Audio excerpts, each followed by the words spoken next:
Magandang umaga po. Muli ang inyong lingkod, si Chef Roy. Shout out po sa inyong lahat. Kumusta po kayong lahat?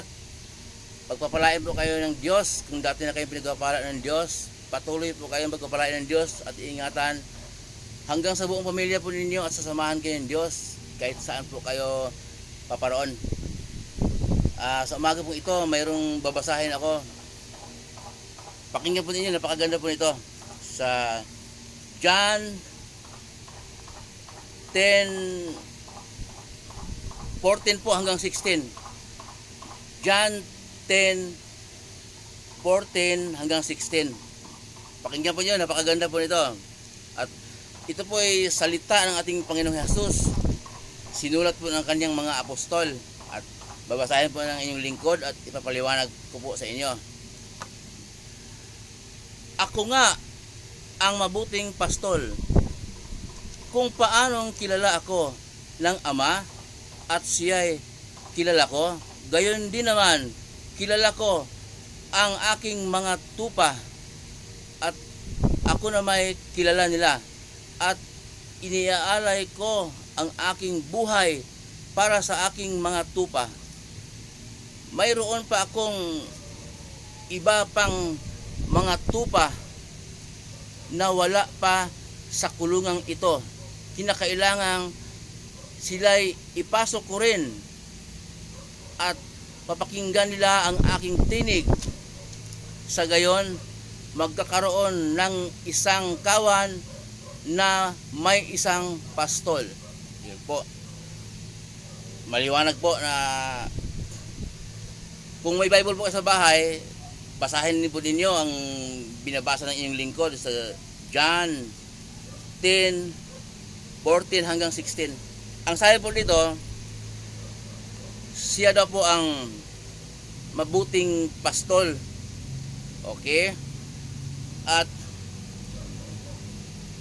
yung tupa po, yun po ay mananampalataya, yung sumusunod po sa kanyang mga turo. Lagi pong binabanggit ng inyong lingkod na ang nais ng Ama, ang kalooban ng Diyos Ama na makapangyarihan sa lahat, ay pakinggan natin at sundin ang turo ng ating Panginoong Hesus. Kaya po ang sabi po dito, siya daw po ang mabuting pastol. Inialay niya ang kanyang buhay para sa kanyang mga tupa. Di ba po, namatay siya sa cross. Dahil po, napakahalaga po ng kamatayan ng ating Panginoong Hesus. Kung walang kamatayan sa ating Panginoong Hesus, kung walang kamatayan, ay walang kapatawaran po ng mga kasalanan. Kasi po ang dugo niya, yun po ang maghuhugas sa ating karumihan. Yun po ang maghuhugas sa ating mga kasalanan. Kaya sabi po niya dito, siya daw ang mabuting pastol. Inialay niya ang kanyang buhay para sa kanyang mga tupa. At ang sabi po niya, mayroon pa siyang iba pang tupa na wala sa kulungang ito. Kinakailangang ipasok rin niya at papakinggan ang kanyang tinig at magkaroon ng isang kawan na may isang pastol. So, yung pong sinabi po ng ating Panginoong Hesus, nung panahon po niya, panahon ng mga apostol, wala pa tayo. So, maliwanag po na ang sabi niya na mayroon pa siyang iba pang tupa na wala pa daw doon nung panahon yon, wala pa dito, at kailangang ipasok rin niya sa kanyang kulungan at magkaroon ng isang kawan na may isang pastol. Tayo pong tinutukoy noon kapag sumasampalataya tayo sa kanya na siya ang tagapagligtas natin, tayo pong tinutukoy na tupa at ipapasok. Gusto niya na isang kawan at isang pastol. Siya po ang pastol. Siya po ang pastol. Siya po ang ating tagapagligtas. Kaya nga pinadala siya ng Diyos Ama na makapangyarihan sa lahat. Pinadala siya din sa daigdig upang tubusin ang ating mga kasalanan. Kaya siya po ang pastol. At yung sinasabi po niya na para isang kawan lang, nung panahon yun kasi po wala pa tayo, kaya sabi niya may iba pa siyang tupa na wala pa dito. Ipasok din niya at pakinggan daw ang kanyang tinig. So, ito po ngayon, kapag nakinig po tayo sa turo ng ating Panginoong Hesus at sumunod po tayo po ang tinutukoy po noon. Tayo po ang tinutukoy niya na pakinggan ang kanyang tinig at magkaroon ng kawan at isang pastol. Kaya po, lagi pong binabanggit sa inyo po, kahit kanino po na kung mabait ka lang, hindi ka sumasampalataya sa ating Panginoong Hesus na siya ang tagapagligtas, hindi ka magkaroon ng relasyon sa Diyos. Okay na mabait ka na, mabait ka nanduroon ka na. Pero sabi ng may nakausap ako, counted na yun si Bro kasi mabait matulungin, mahinaon, malambing. Kaya counted na yun. Hindi po counted. Kailangan po makinig ka sa turo ng Panginoong Hesus. Sabi po niya, pakinggan niya ang aking tinig. Kung hindi ka po makinig, hindi ka magiging alagad ni Hesus. Wala kang kaligtasan din. Kaya kasi po, kailangan makinig ka sa aking turo. Ayun po, binasa niyo yung lingkod.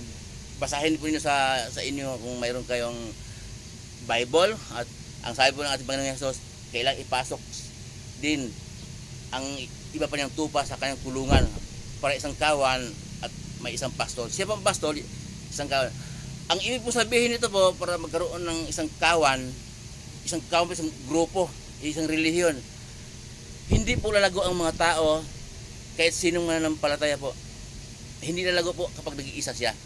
Hindi siya lalago sa kanyang panampalataya kapag nag-iisa siya. Ayaw po, bilasan yung lingkod. Ang sabi natin Panginoong Hesus, ang kanyang iba pang tupa na wala pa daw noon, kailangang ipasok sa kulungan yon para magkaroon ng isang kawan. So isang relihiyon lang, iisa tayo kay Kristo Jesus. Hindi po lalago sa panampalataya ang isang tao kung nag-iisa siya. Kailangan mayroon siyang sasamahang church o Bible study. Hindi po pwedeng mag-isa ka lang at kabaitan, not counted po yun. Kaya nga yung lingkod, nasa work lagi. Kaya nga, binasa ko po, pinupost ko po sa Facebook, sa YouTube. Makikita ng mga anak ko sa Angeles, mga pinsan ko, mga kapatid ko, at pinupost ko rin po naman, na panood din nyo, nasa inyo na po yun kung tatanggapin nyo. Hindi ako nag-iisa, kasi po, may nagko-comment naman, at may nagla-like, at yung pong mga post ko po sa salita ng Diyos, minsan mayroong 1,000 viewer, 1,500 na nakapanood. Minsan nga mahigit 1,000 ang nakapanood. Sa gayon po, hindi ako nag-iisa. Kaya po, counted po yun kasi po si Pablo, nung nakakulong siya, sumulat siya sa Galacia, sa Corinto, sa Colosas, sa Efeso. 13 bisis po yun sa sumulat, counted po yun. Sa kanyang panampalataya, patuloy pa rin sa loob ng kulungan. At ako po naman nasa work, ay minsan nag-iisa lang talaga ako sa tinutulugan ko. Kaya pinupost ko po yung mga pinagkaloob sa akin ng Diyos ng kaunawaan ng kanyang salita, para sa gayon hindi po ako nag-iisa. Kasama ko yung mga nais manood, nais makinig sa salita ng Diyos. Pag bulay-bulayan din po ninyo, huwag po niyong hatulan agad. Kung si Chef Roy, ganun yan, mahirap na tao lang yan, walang pinag-aralan. Yung pong binasa ninyo yung lingkod at yung mga salita ko, pag bulay-bulayan po ninyo, si Jesus lang po talaga ang daan, ang katotohanan at ang buhay, walang makarating po sa Ama, kundi sa pamamagitan niya. Hindi po niya sinabi yun, hindi po niya tinuro na kasama yung mga santo. Hindi po niya, siya lang po talaga. Muli po yung lingkod, si Chef Roy. Mabuhay po kayo at ingatan po yan ng Diyos hanggang sa buong pamilya po ninyo kahit saan kayo punta.